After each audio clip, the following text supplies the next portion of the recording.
ఇప్పటి వరకు మనం ఒకటే అనుకున్నాం, కానీ రెండో ఎంఓ ఏదైతే ఉందో మోడస్ ఆపరెండై అది చాలా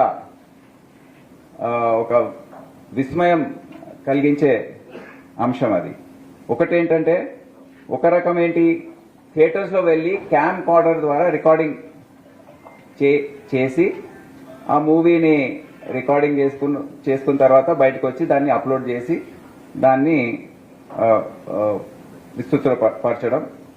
రెండవది hacking of servers of digital media houses. ఈ అంశం ఇప్పటివరకు ఎవరికి తెలియదు.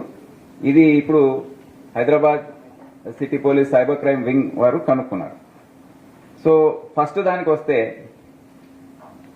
ఇప్పుడు దీన్ని ఇంకో చాలా ఆశ్చర్యం కలిగించే విషయం ఏంటంటే, ఇదంతా ఎవరు స్పాన్సర్ చేసి ఎవరు నడిపిస్తున్నారు?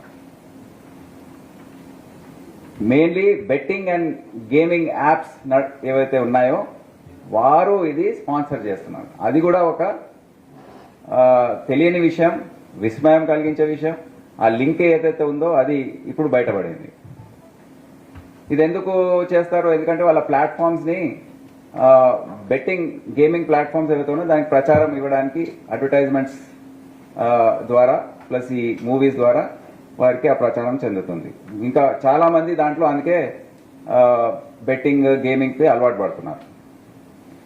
సో క్యామ్ కార్డర్ పైరసీ ఏదైతే ఉందో దాని గురించి చెప్పాలంటే, మాకు 5వ తేదీ జూన్ నెలలో ఈ సంవత్సరం Telugu film chamber of commerce project head వారి టీం వచ్చి కంప్లైంట్ ఇచ్చారు. ఫస్ట్ నా దగ్గరికి వచ్చారు.